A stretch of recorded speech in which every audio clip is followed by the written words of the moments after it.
from my experience, having watched these markets and watched this cycle play out over and over again, I mean, this is not a pretty picture. No. This is not a pretty picture. And anyone who thinks that we're going to sneak out of this with, this will be okay, they'll print some money, it's all going to be okay, the stock market will go on to new highs, I'll take the other side of that bet. I don't think it's going to work out that way. I think we're going to have a lot of inflation. And, and the bad news about all that is it's going to be painful. The good news about all that, that's what's going to lead to the solution. Mm-hmm. I mean, the thing I propose in the book, I mean, we couldn't do that today because nobody even knows what the problem is. And so, sadly, people have to learn it by getting hit in the head. Yeah. You know what I mean? There's got to be pain. So market goes down, they print more money, inflation gets higher. People collectively realize, God damn it, this fiat shit is killing us. We got to start electing sound money politicians. Bitcoin will be $1 million and gold will be, 12,000. Lawrence Lepard begins with a fundamental truth of macroeconomics that often gets overlooked. Debt is compounding faster than economic growth. He breaks it down clearly. If you're increasing debt at 6 to 7% per year while GDP is growing at a fraction of that, eventually the gap becomes unsustainable. Something has to give. Either you inflate away the debt, default on it, or collapse the system entirely. Please take a little time to like this video, subscribe to the channel, and turn on post notifications for more videos like this. You can also check out our other videos on cryptocurrencies and the overall digital asset space and drop your comments and observations in the comments section below. Everything you do helps with the YouTube algorithm and immensely contributes to the channel's growth. Thanks and enjoy the video. I do know this. If you're growing your debt at one rate and you're growing your underlying GDP at a much lower rate, and in our case, the GDP is not growing much at all, but the debt is definitely growing every year, 6, 7%. Eventually that gap gets too wide. Something breaks. Something breaks. You've got to either, you've got to inflate the GDP to service the debt. Yeah. Or you've got to inflate the money supply to service the debt. I mean, it's a problem with a monetary system based upon debt creation. Every debt you creates an interest expense. Well, to pay that interest expense, you got to create more debt. So it's like a shark. It's got to keep swimming and getting bigger and have built-in monetary debasement, or else it fails. Yeah. That's the problem with fiat currency, and that's the problem with the Keynesian model. It's just a fundamental flaw, and we've all been led down this garden path for 200 years. But since 71, it got bad, and it's gotten more acute. And with each event, it's gotten even more acute. I mean, the book is called The Big Print. There've been 2 big prints. 2020 was a big print. They printed more and faster. They printed, $5 trillion in 18 months. 2008 was a big print. They printed $3 trillion in 3 years.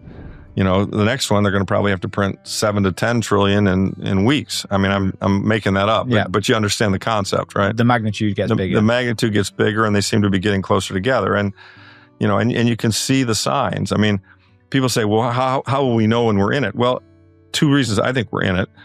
Gold and Bitcoin price, they're an indicator of, they know, gold sniffs out monetary debasement really well. It does. And then the other way we'll know we're in it is when the bonds start to fail.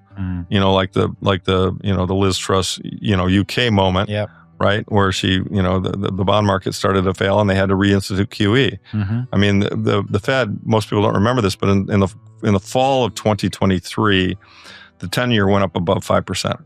And remember that. So Powell started rate hiking in early 2022. And, he took them very quickly, right? And this was after we're not even thinking about raising rates. And suddenly he starts raising rates like crazy, right? Yeah. Which, by the way, caused the failure of Silicon Valley.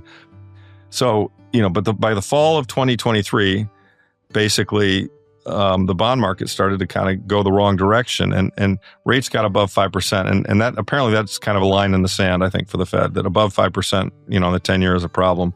And within like 2 weeks, 12 Fed governors had come out and said, yeah, this rate, we're probably done with this. The rate hiking cycle, I think we're at the end of this thing.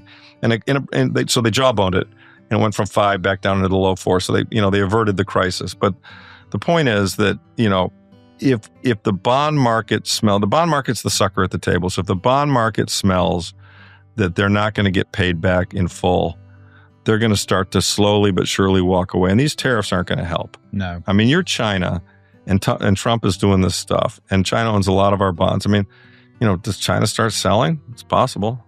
And then if China starts selling, you obviously need increased demand, so that's game over. Yeah. I mean, it's game over. And higher rates, make the budget deficit bigger. Bigger deficit means you got to sell more bonds. I mean, it's hard because I don't want to be a prophet of doom. Okay. Well, you've blackpilled me on the economy here. Yeah. I mean, but I, from my experience, having watched these markets and watched this cycle play out over and over again, I mean, this is not a pretty picture. No, this is not a pretty picture. And anyone who thinks that we're going to sneak out of this with, this will be okay. They'll print some money. It's all going to be okay. Stock market will go on to new highs. I'll take the other side of that bet. I don't think it's going to work out that way. I think we're going to have a lot of inflation, and and the bad news about all that is going to be painful. The good news about all that's what's going to lead to the solution. Mm-hmm. I mean, the thing I propose in the book, we couldn't do that today because nobody even knows what the problem is. And so, sadly, people have to learn it by getting hit in the head. Yeah. You know what I mean? There's got to be pain. So market goes down, they print more money, inflation gets higher. People collectively realize, God damn it, this fiat shit is killing us. We got to start electing sound money politicians. Mm-hmm. So I wrote the book because I was watching debates, I was watching the American public argue about stuff that doesn't matter. I mean, it all comes down to the money. It all comes down to this. This is what really matters. This is going to cause enormous economic pain and turmoil, in my opinion. This monetary issue is going to cause enormous economic pain and turmoil. It's a fourth turning, and it's going to happen in the next few years. And when it does, I hope and I pray that we have enough of us who understand what it really is and that the problem is the money is broken, that we go to, we elect politicians that understand that the core answer to the problem is to go to sound money, not to go socialist, print the money, tax the rich, to go, you know what I mean? And that's the big question. It's like right? Whether they pick the right path there. Well, that's right. Mm-hmm. That's right. Because if things get really bad, there's going to be a siren song of the other side saying... And people love to vote for the person that's saying they're going to give them free money. Absolutely. Absolutely. And so, that's, and that would be really sad and really unfortunate. Now, but again, maybe that's what would drive, if we really go in that direction, we will have hyperinflation. Yeah. We will have complete hyperinflation. And guess what? Hyperinflation will solve the problem. Yeah, it will. It'll be incredibly painful, but it will solve the problem. And and at that point in time, there will be no doubt about what caused it. Yeah. Right? And everyone will go, okay, I get it. People are going to learn the lesson one way or the other. That's right. We have the 4 years here. Trump's thing doesn't work. We print a lot of money, but the money remains relatively sound. It's not a crazy big print. The economy muddles along. The red team gets thrown out. Blue team comes in. Andrew Yang is now vice president. I don't know who's president. Maybe whatever. Stephanie Kelton is now Treasury Secretary. And they do universal basic income for low-income folks. They increase taxes on everybody. They do massive stimmies, to help people. And they make it very clear they're not going to worry about government deficits. Bitcoin will be $1 million and gold will be, 12,000, 15,000, right? And the stock market might be hitting all-time new highs. That's a scenario that could happen. Lepard doesn't sugarcoat it. The coming reset will be painful, but it's also necessary.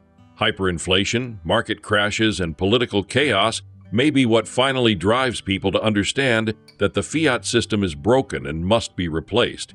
He proposes a return to sound money principles, with Bitcoin and gold as the backbone of a new monetary order.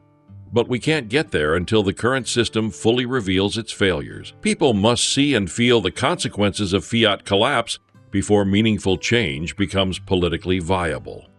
The problem is getting to be pretty widely known. And this is, the Overton window or the common knowledge game, right? We're kind of, I feel, that's why I feel like we're at the tipping point here. And my sense is that there's a good chance that, I don't think we're 2 years away. Yeah. I think, and we could be 2 weeks away. Let the market fall another 20%.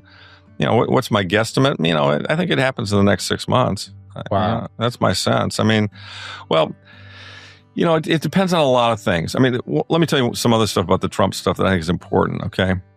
look, they want to reshore stuff. I mean, and I think Lutnick is just, I love him because he's a Bitcoiner. Yeah. Okay? He gets Bitcoin. He believes in Bitcoin. Okay. But he's a bond salesman. Yeah. Okay. And he's just happy. And the whole notion that we're going to reshore it took 50 years for the system to get this effed up. Okay. And, we're not going to reshore all that in one presidential term, right? Chance. I mean, there's just no chance. And there's no American who's going to sit here and assemble iPhones for, $5 a day. That's just not, and we don't want them to. No. And I don't want to have a $3,000 iPhone. So, again, I think I'm glad they're trying to disrupt and take us in the right direction. But the notion that we can quickly solve this problem is a fantasy. Yes. Just like Doge was a fantasy. I mean, Doge is a good thing. It's going in the right direction. But, we've got a gaping 2-point-something trillion dollar deficit. And, Gunlack was saying yesterday on CNBC, he thinks maybe Doge has saved $100 billion a year. Yeah. Okay, well, that's 2.2, 100. We got a ways to go. Look, Trump is a disruptor. And, the tariffs are not, it's not black and white, all good or all bad. Mm-hmm. As I think you and I both know, and most Bitcoiners would agree, the system we've got set up as designed, the dollar reserve currency system, Bretton Woods post-World War II, now run by massive Keynesians, is flawed. Triffin's dilemma is real. Yep. We've hollowed out our manufacturing base. We have to export everything or import everything because we don't make stuff anymore.